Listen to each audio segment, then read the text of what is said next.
இன்றே டவுன்லோட் செய்து உங்கள் ஃபேவரட் ஷோக்களை என்ஜாய் பண்ணுங்க.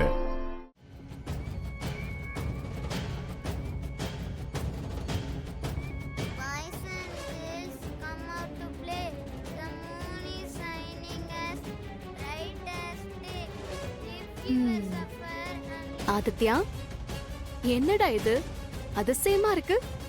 நான் படின்னு சொன்னா கூட புக்கை எடுத்து வச்சுக்கவே மாட்டேன். இன்னைக்கு என்னடான்னா நான் சொல்லாமலே எடுத்து படிச்சிட்டு இருக்க. என்ன விஷயம்? ஆதித்யா, பால் எடுத்துட்டு வருவேன்னு பார்த்தேன்.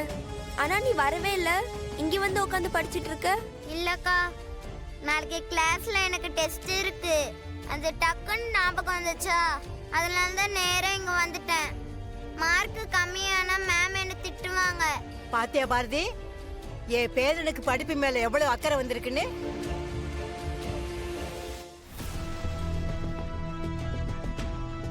ஆதித்யா, ஆதித்யா, அம்மாவை பாரு.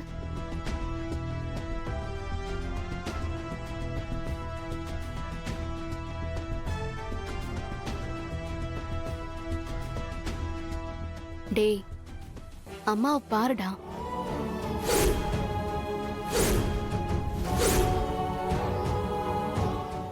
டேய், என்னடா அழுதுட்டு இருக்கியா? என்னாச்சு? நான் எங்கம்மா அழுதேன். நான் பால் எடுக்க போனப்ப கண்ணுல தூசி விழுந்துருச்சுமா, அதனால தான் இப்படி இருக்கு.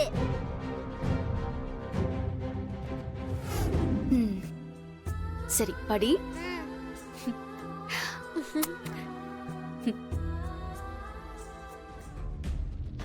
ஆதித்யா, நீ அம்மா கிட்ட வேணா போய் சொல்லி ஏமாத்தலாம். எனக்கு உன்னை பத்தி தெரியாதா? என்னாச்சு? பால் எடுக்க அந்த ரூம்குள்ள போனதுக்கு அவங்க உன்னை திட்டினாங்களா? நான் தான் அப்படி எதுவுமே இல்லைன்னு அப்பவே அம்மா கிட்ட சொல்லிட்டேனேக்கா. நீ எதுக்கு மறுபடியும் வந்து என்கிட்ட கேக்குற? ஏன்னா நீ சொல்றது போயின்னு எனக்கு நல்லாவே தெரியும். கண்டிப்பா அங்க ஏதோ ஒன்று நடந்திருக்கு. அதனாலதான் பால் எடுத்துட்டு வரேன்னு சொல்லிட்டு போனவன் நேரா ரூமுக்கு வந்திருக்க. நான் உன்னோட அக்கா ஆதித்யா. என்ன நடந்துச்சு சொல்லு. அக்கா, நீ சொன்னது கரெக்டு தான். நான் அந்த ரூமுக்குள்ள பால் போற மாதிரி தூக்கி போட்டிருக்க கூடாது. பால் எடுக்க உள்ள போனா பால் கட்டில் கீழே போயிடுச்சுக்கா. அதுக்கப்புறம் திரும்பி பார்த்தா அங்க ஒரு பாட்டில் அழகா இருந்துச்சுக்கா. நல்ல ஸ்மெல்லு வந்துச்சுக்கா.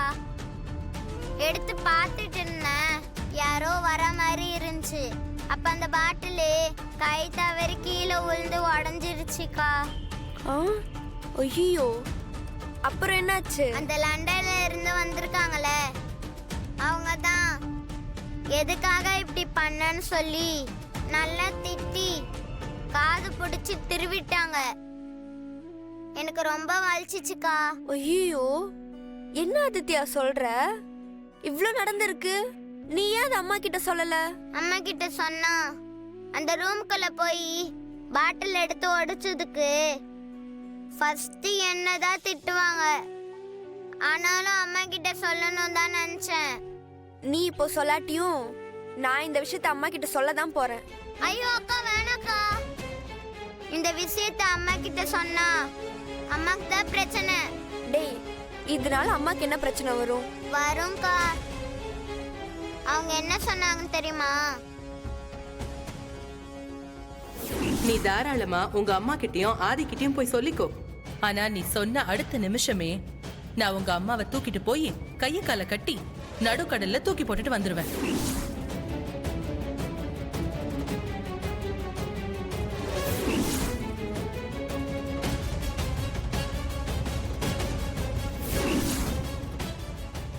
என்னடா சொல்ற? அவங்க அப்படியா சொன்னாங்க? ஆமாக்கா, அவங்க அப்படி சொன்னதும் அது கேட்டு ரொம்ப பயந்து போயிட்டேன்.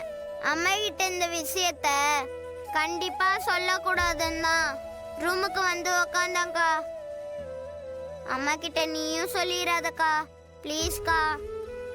அப்புறம் நம்ம ரெண்டு பேத்துக்கும் அம்மா இருக்க மாட்டாங்க. சரிடா ஆதித்யா, நானும் அம்மா கிட்ட எதுவும் சொல்ல மாட்டேன். அவங்க ரொம்ப பேடா இருக்காங்கக்கா. இனிமேல அவங்க இருக்க பக்கமே போக கூடாது. நீ சொல்றது கரெக்டு தான்டா. அவங்க இப்படிலாம் பேசுறாங்கன்னா அவங்க கண்டிப்பா ரொம்ப தப்பா தான் இருக்காங்க. சரி சரி, நீ கண்ணெல்லாம் தொடச்சுக்கோ, அம்மா வந்துருவாங்க. சீக்கிரமா ஹோம்ஒர்க் முடிச்சிடலாம். சரிக்கா. ம். பாட்டி இப்ப கூட இங்க நடக்கிறதெல்லாம் கனவா நிஜமானு எனக்கு சந்தேகமா இருக்கு பாட்டி. ஏப்பா அப்படி சொல்ற? எங்க நீங்க எல்லாருமே இனிமே வராமலே போய் நம்ம சொந்தமே விட்டு போயிடுமோன்னு நினைச்சு பார்க்காத நாளே இல்ல பாட்டி. ஆனா நான் அதை யார்கிட்டயுமே காட்டிக்கிட்டதில்ல பாட்டி. ஆமா பாட்டி, அதுவும் நீங்க எல்லாரும் என் கல்யாணத்துக்கு வந்தது எனக்கு எவ்வளவு சந்தோஷமா இருக்குன்னு வார்த்தையால சொல்ல முடியல. ரொம்ப தேங்க்ஸ் பாட்டி.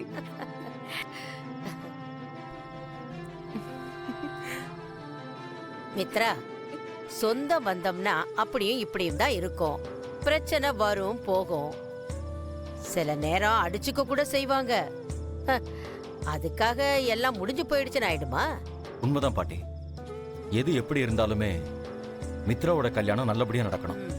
அப்பா அத்தையோட கனவுல வந்து சொன்னதுக்காக அத்தை எல்லாத்தையும் மறந்து உங்களை அனுப்பி வச்சது மனசுக்கு ரொம்ப நிம்மதியா இருக்கு பாட்டி. உண்மைதான் சுதாகர். ம். நானும் உங்க எல்லாரையும் நினைச்சு பார்க்காத நாளே இல்ல. நடந்து முடிஞ்சத பத்தி எதுக்கு திரும்ப திரும்ப பேசுறீங்க?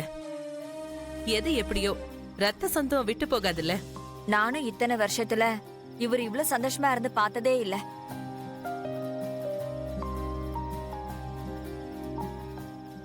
பாரதி, இதெல்லாம் பார்த்தா உன் மனசுக்கு கொஞ்சம் கூட சங்கடமாவே இல்லையா? நீ நடந்துக்கிறத பார்த்தா உனக்கு குழு குழுன்னு இருக்கும் போல இருக்கு.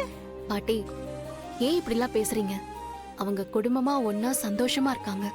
ஆனா நீ உன் குடும்பத்தோட சந்தோஷமா இல்லையே. பாட்டி ப்ளீஸ், போதும். இந்த பேச்ச இத்தோட விட்டுருங்க. நான் எதுவும் பேசலடியம்மா. உன்கிட்ட பேசி ஜெயிக்கவே முடியாது.